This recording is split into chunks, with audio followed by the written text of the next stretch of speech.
Translate this: high school dropout. LOL, get it all done in an hour. Chuckling, he pushed the documents towards me. Glancing over the papers, it appeared to be a contract written in English. It might be tough for a dropout, but you've got an hour, he said with a mocking tone. His words dripping with scorn and anticipation of how he'd toy with me once I inevitably failed. The surrounding employees looked on with a mix of sympathy and disbelief at the exchange. It would take me no more than 3 seconds to read through such a document. As I skimmed the contents of the paper, I was shocked. The reason was that it contained an unbelievable deal. I've given it a quick read, but such a contract is unthinkable. What do you mean? There's no way you could read that so quickly. I calmly pointed out the flaws in the document to him, who was raising his voice in anger. My name is Yuichi Johnson. I'm working at a certain company. Well, as of today, I'll be working at the headquarters. Coming from a poor family, I started working on site for this company right after graduating from middle school. Back then, I was a part-timer, but I ended up getting a full-time job. The people I worked with were kind, teaching me various things I lacked in education. Not just work, but I practiced and mastered many things, like math and languages. Someday, what I learned would prove useful, contributing to the growth of this company. While saying such things, I was nurtured into a respectable member of society by this company. Recognized for my abilities, and finally entrusted with a position at an overseas branch. The first venture abroad was fraught with difficulties. But it was rewarding, and I was able to build good relationships with the locals. Honestly, since I prioritized on-site instructions, I had been approached but continued to decline.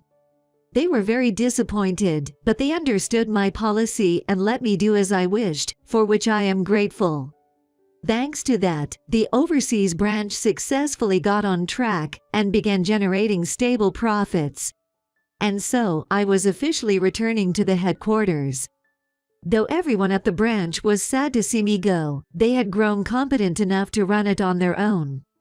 With numerous bouquets and gifts in hand, they came to see me off at the airport. I plan to return to Japan now, and will work as an ordinary employee at the headquarters for a while. To get accustomed to the job there. Being away from my homeland for so long. And considering my colleagues at the company like family. I looked forward to this return, gazing out the airplane window at the sky. Back in Japan for the first time in a while, and to the headquarters, which has become an impressively grand building. Today, this place becomes my workplace. Surveying the spacious office, Director Newhall introduced me briefly. The employees welcomed me with applause as they looked my way. The faces had all changed. Probably only Director Newhall knew me. To get a feel for the headquarters atmosphere and workflow, I was assigned to the sales department where Director Newhall, a familiar face, was.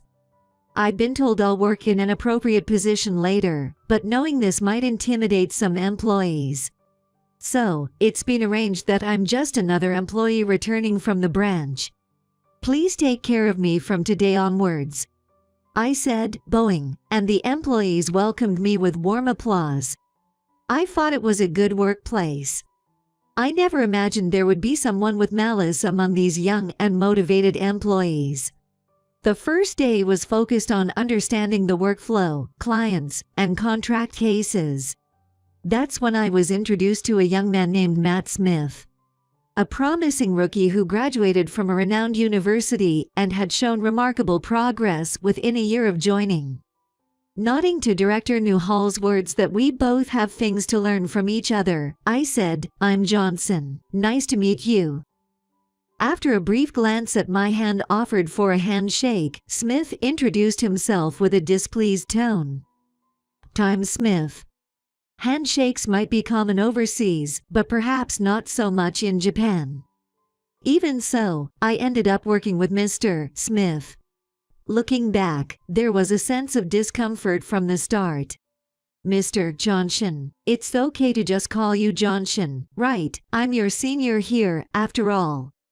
Yes, that's fine. His tone and attitude became dismissive as soon as the director left. However, I decided not to mind. Thinking it must be bothersome for him, still young and talented, to be tasked with guiding a middle-aged man from the branch. Maybe accepting his attitude so readily was not the best idea. For the first week or so, I was able to learn the job by watching Mr. Smith's work from the sidelines. There were no direct instructions from him, so I assumed it was a learn-by-watching situation. However, it turned out not to be the case. Getting paid just to stand by my side, don't you feel embarrassed at your age? He suddenly said that one day, and I was taken aback. I had been taking notes while observing Mr. Smith's work and had grasped the workflow. I had memorized the clients and contract cases and was exploring future transactions, but it seemed to him like I was just slacking off. Before I could clarify the misunderstanding, Mr. Smith turned to talk to a female employee passing by. "Where are you taking that tea?" "It's for Director Newhall's office. There are guests there." Mr. Smith took the tray with the tea from the female employee without a second glance at her confused look. Then, he said to me, "You're just going to stand by my side today again, right? At least do this much." I carefully took the tray, ensuring not to spill the tea. But it's okay. Let's get some work out of the guy who hasn't done anything for a week. Then, please take it to the reception room." With a troubled look and a polite bow, the female employee was brushed off by Mr. Smith. "You don't need to do that. Come on, hurry up." He urged me on. Though I was perplexed, it was still a task assigned to me. Delaying would mean keeping the guest waiting. "Understood," I said and carried the tea to the reception room.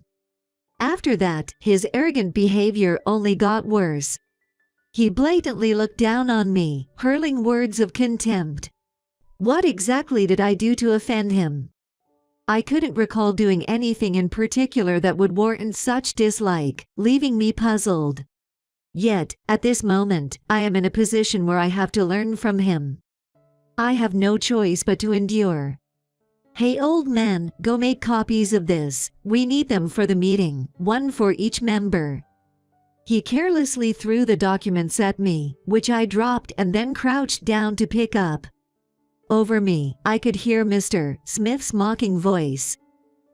This is why old guys are no good, useless."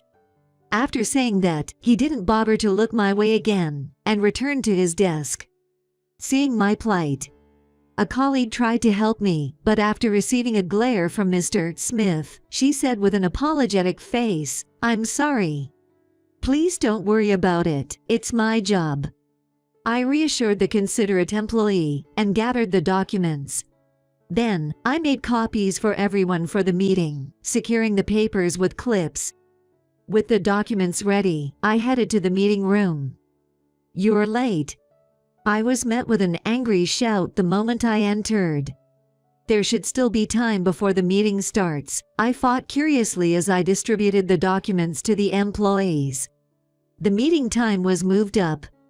A female employee informed me in a quiet voice. It seemed I hadn't been notified about the change in meeting time.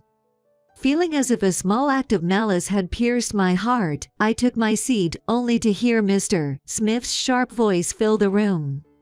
"What are you sitting down for? You're not involved in this meeting, old manual. If it's about the new product, I would like to listen and understand properly," I said, thinking his behavior was excessively unreasonable, which visibly annoyed Mr. Smith.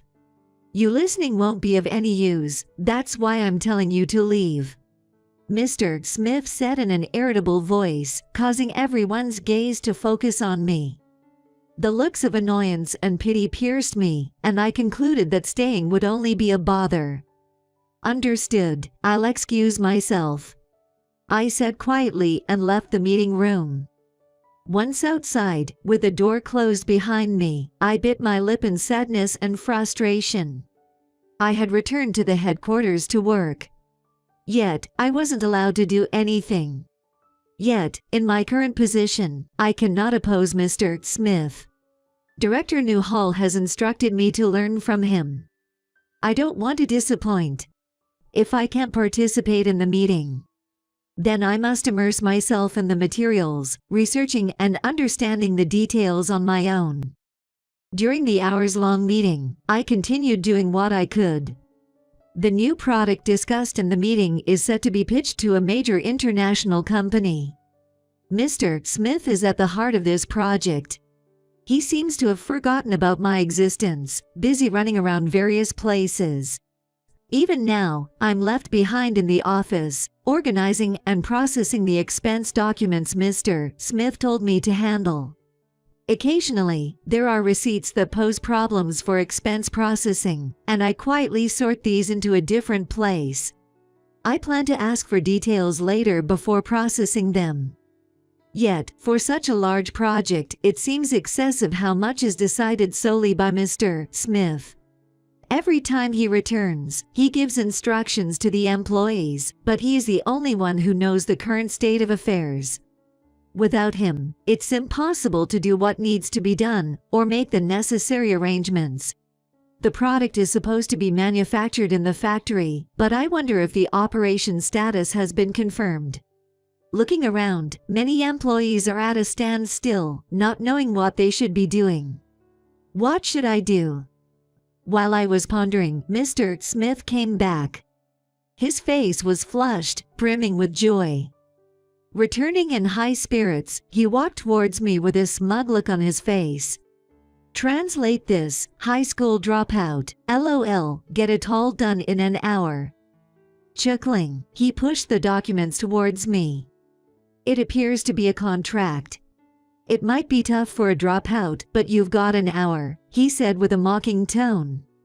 As he was about to leave, I called out to Mr. Smith. Wait, this is the contract for the new product, right? Yes, but what about it? He replied with a click of his tongue. I've given it a quick read, but such a contract is unthinkable, I told him. What do you mean? There's no way you could read that so quickly, he shouted angrily. I calmly pointed out the flaws in the document to him. First off, the amount is wrong. The contract itself is simple enough to read in just 3 seconds. I first quickly read through the contract aloud. Not just Mr. Smith, but other employees also looked on in surprise. It seems fine in terms of the wording, but this is in dollar denomination, I pointed out. What are you talking about? That can't be. Mr. Smith snatched the contract from me and went through it again. He was shocked and trembled at the amount stated. Well, it would be a reasonable amount in Japanese yen. Amounting to a few million yen, in dollars, it translates to hundreds of millions, making a huge difference. The fact that it's written in deliberately poor handwriting and in small print, making it seem like it was not meant to be noticed, certainly indicates malintent from the other company. This situation itself suggests that we are being underestimated to the extent that such tactics are being employed against us. However, fortunately, the contract has not been finalized yet. There's still a chance to rectify this. Could someone please urgently call Director Newhall?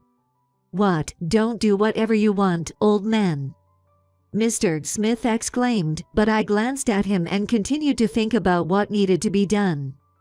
Mr. Smith, the contract mentions providing a sample of the product before finalizing the agreement. Oh, absolutely. It's a massive deal, that goes without saying. Have you let the factory know about this? At my words, Matt stopped in his tracks. Probably, the factory hasn't been informed about the offer. Come on, you don't need to say it to know there's enough to offer. How much surplus there is, we won't know without checking on site. I immediately made a call to the factory. To the surprise of the local workers at the emergency call from the HQ. I asked over the phone to speak with the factory manager urgently. And fortunately, the factory manager, who seemed to be nearby, picked up the phone right away. I'm assessing the current situation and how many products we have available to offer as samples. And it turns out we don't have enough to meet the numbers presented by our client. It's a big ask, but I'm hoping we can ramp up production to meet this number by the deadline. If it's Johnson asking, rest assured we'll get it done. The factory manager was more than willing to comply. I feel guilty, but it seems we'll need to ask our team to put in some overtime for a bit. Thank you. I conveyed my sincere gratitude to them. Johnson, what in the world happened? Director Newhall arrived, and Smith turned pale, pleading with the director. Director, this guy went behind my back with my contract. Everyone present knew that Smith was the one who originally brought in the contract. He seems unaware of how disjointed his words are. But it was clear he was trying to pin his own mistake on me. I felt a profound sadness about this. Director Newhall, there was an issue with the contract. Here's the translated version. After looking through the documents I handed over, Director Newhall's complexion changed.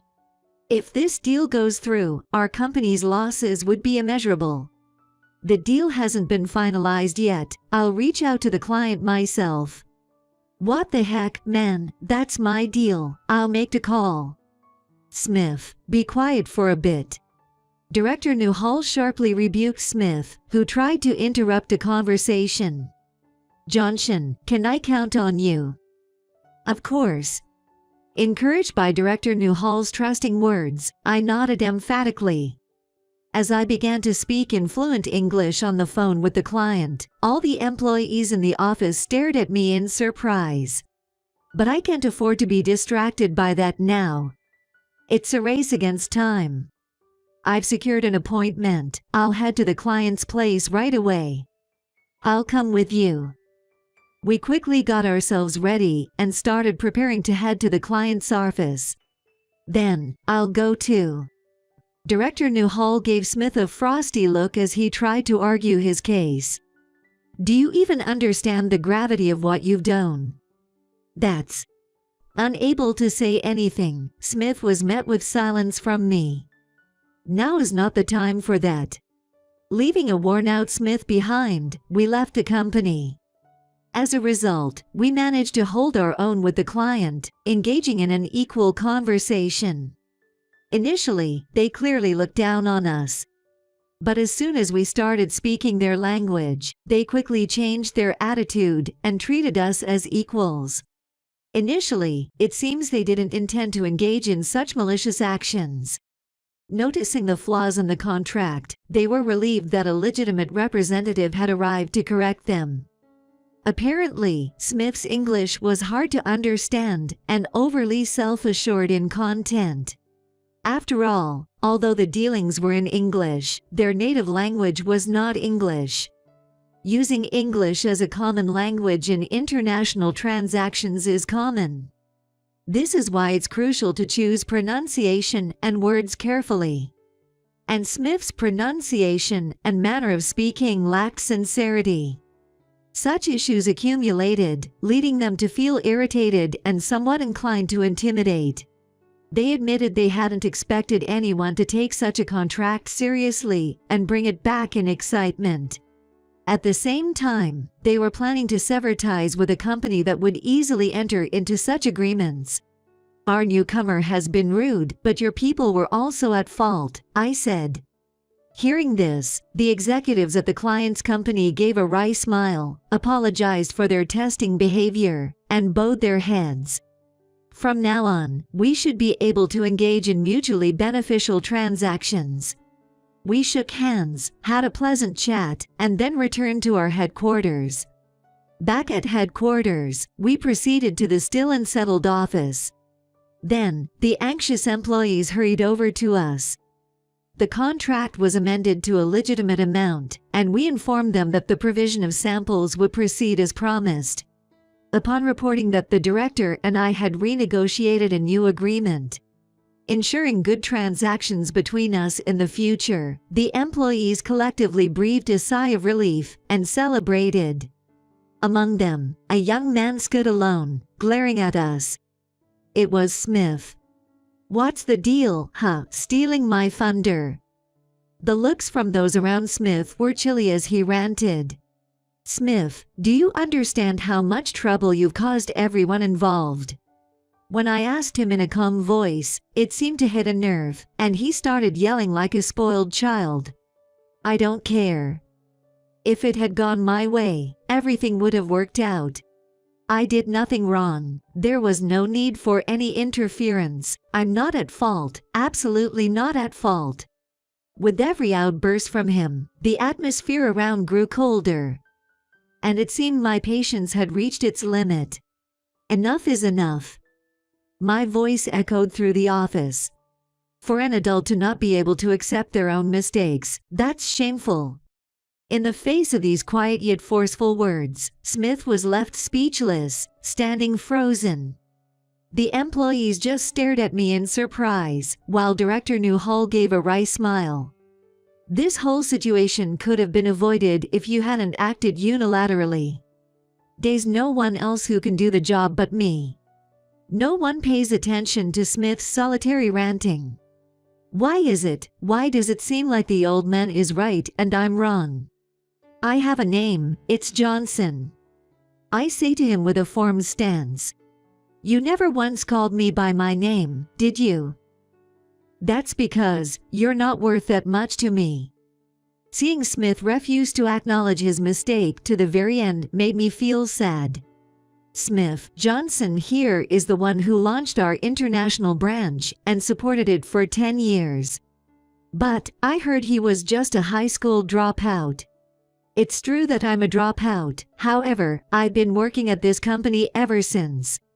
At these words from Director Newhall and me, Smith, along with all the employees, were speechless. You and he are on different levels in terms of skills and career. I was foolish to expect you could learn something from Johnson.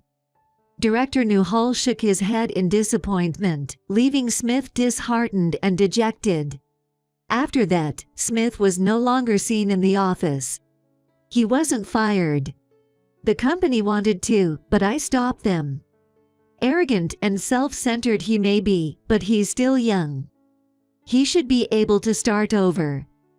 Now, he's working in the factory, as a floor worker. First, I want him to understand the field. Know the products and the people who make them, and then think about what he should be doing. Some say it's a lenient measure, but I don't think so. For someone as proud as him, working as a floor worker must be humiliating. I thought that would be punishment enough. He would likely be unable to master tasks that those he looked down upon could do with ease. I hope he learns from this. It's because of them, those who support us, that we are able to work. Being nurtured by this company myself, I didn't want to discard him just because he worked in the same place. I hope he can recover from this failure and someday work together with us again. That's what I thought. Several months have passed since then, and work has been going smoothly. As for me, I become the head of the sales department. Director Newhall is now the executive vice president. My relationship with the employees is great, and we've built a strong relationship with the client involved in the contract incident. Looking back, my life was saved by this company. And now, I'm back at the headquarters, working as a pillar supporting the company. We're coordinating with the international branch and making progress in developing new products. The result of working earnestly all this time has now borne fruit. There's nothing happier than this. I will continue to grow with this company. I water this small cactus on my desk before heading to a meeting. By the time I return, the cactus had bloomed a small flower,